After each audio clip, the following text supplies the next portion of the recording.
Bismillahirrahmanirrahim. Assalamualaikum warahmatullahi wabarakatuh. Pemirsa yang dirahmati Allah Subhanahu wa taala, kembali kita dalam program Fokus to the Point. Kali ini kita akan membahas hikmah haji dan bagaimana pengaruhnya dalam proses perubahan di tengah-tengah masyarakat. Untuk itu kita akan mendiskusikan ini dengan Ustadz Ismail Susanto. Assalamualaikum Ustadz. Waalaikumsalam warahmatullahi. Sebentar lagi kita memasuki bulan sering disebut bulan haji ya, bulan Dzulhijjah. Dan kaum muslimin dari berbagai kawasan dunia saat sekarang ini sedang bersiap-siap untuk melaksanakan ibadah haji. Menurut Ustadz Ismail, kalau kita bicara ibadah haji, apa makna terpenting dari ibadah haji? Iya, baik. Bismillahirrahmanirrahim. Assalamualaikum warahmatullahi wabarakatuh. Alhamdulillah, salatu wassalamu ala rasulillah wa ba'd. Makna terpenting dari ibadah haji secara internal kepada para hujaj, mereka yang melaksanakan haji khususnya dan umat Islam pada umumnya itu adalah tauhid. Tauhid. Ya, tauhid, karena dalam keseluruhan ibadah haji, baik pada lafadz maupun pada aktivitas, itu menggambarkan puncak dari tauhid itu.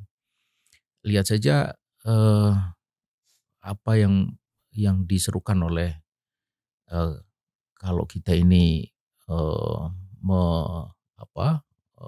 melaksanakan ibadah haji itu kan lafaz talbiyah itu jelas sekali, labbaik Allahumma labbaik labbaik la syarika laka labbaik innal hamda wan ni'mata laka wal mulk la syarika lak. Jelas itu tauhid, yaitu keyakinan kita atau keimanan kita kepada Allah Subhanahu wa taala semata. Tidak ada syarikah, bahwa segala pujian, segala kenikmatan, segala kekuasaan itu hanya milik Allah semata. Gitu.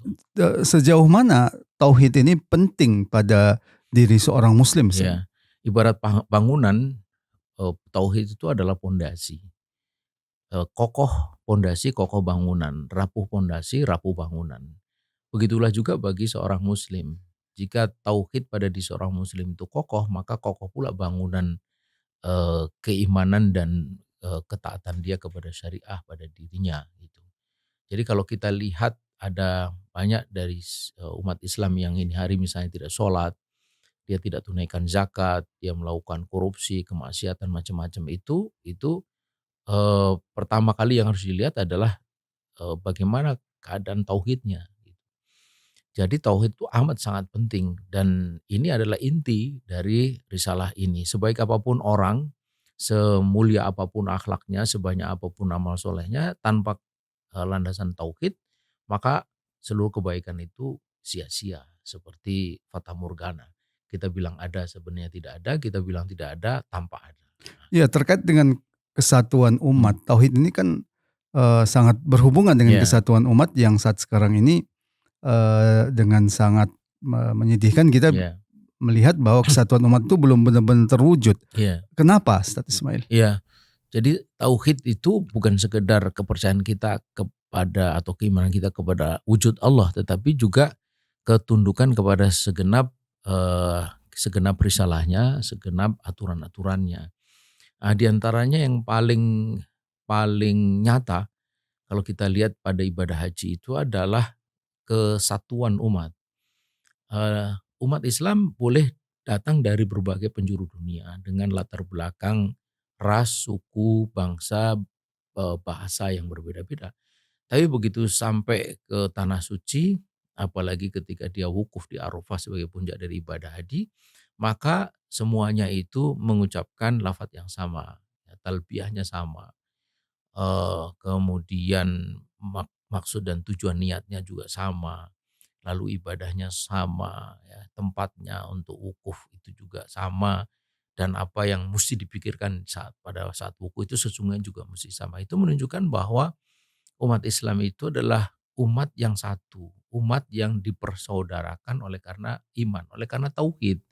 Karena itulah maka kembali kepada tadi itu, jika ini hari persatuan umat itu tidak terwujud secara nyata, maka boleh juga kita menelusur penyebab utamanya, yakni tak lain adalah rapuhnya tauhid tadi itu.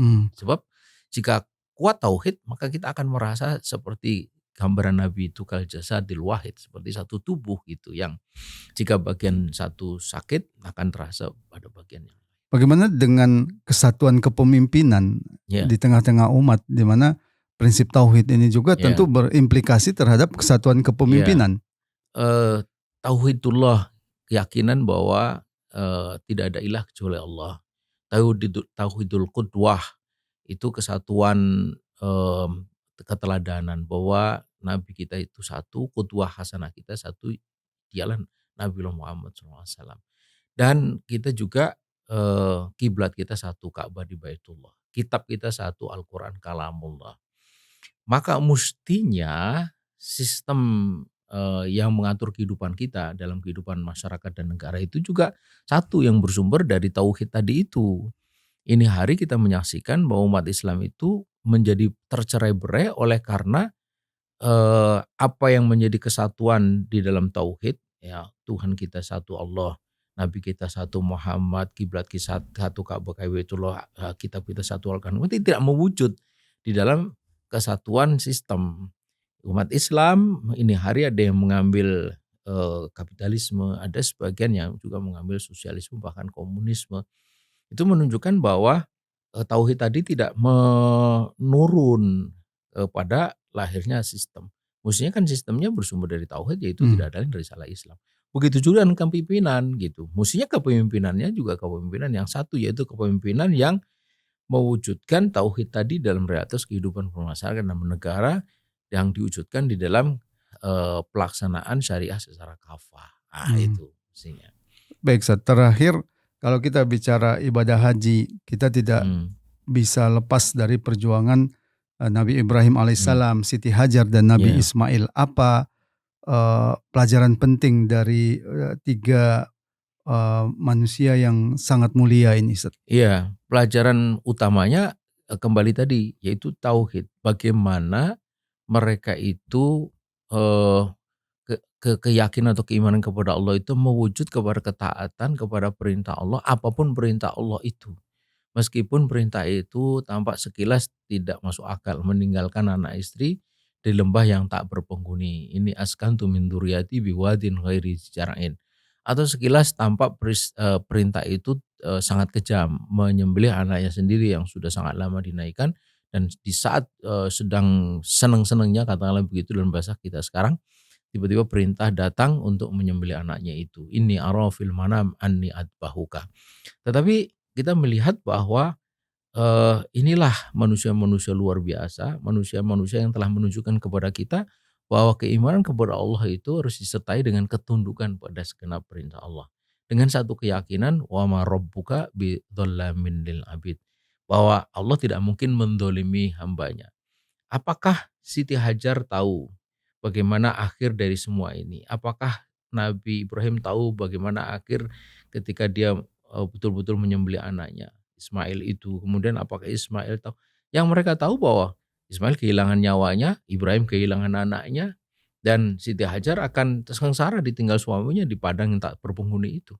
Tetapi mereka yakin betul bahwa Allah tidak mungkin mendolimi hambanya. Dan apa bentuk ketidakdzaliman Allah kepada hambanya mereka tidak tahu. Tapi keyakinan itulah yang kemudian kita semua sekarang menyaksikan di saat atau di titik yang sangat menentukan ketika Pitu Taim hendak menggeres kulit putih Ismail, Allah menggantinya dengan sembilan yang besar. Wa fadainahu bi dzibhin adzim. Jadi ini memberikan pelajaran luar biasa. Kita tidak boleh ragu sedikit pun terhadap perintah dan larangan Allah. Ketaatan itu tidak pernah sia-sia. Ketaatan itu pasti akan membawa buah, atau kalau dalam bahasa ini itu berkah itu. Berkah di dunia yaitu berupa kebaikan, dan berkah di akhirat berupa pahala dan tempat di surganya Allah Subhanahu wa taala. Baik, Ustaz Ismail, terima kasih. Pemirsa, demikian tadi pembahasan kita tentang ibadah haji yang mencerminkan tauhid, mencerminkan persatuan umat Islam, dan mencerminkan pengorbanan sebagaimana pengorbanan Nabi Ismail alaihissalam dan Nabi Ibrahim alaihissalam. Semoga bermanfaat. Assalamualaikum warahmatullahi wabarakatuh. Waalaikumsalam.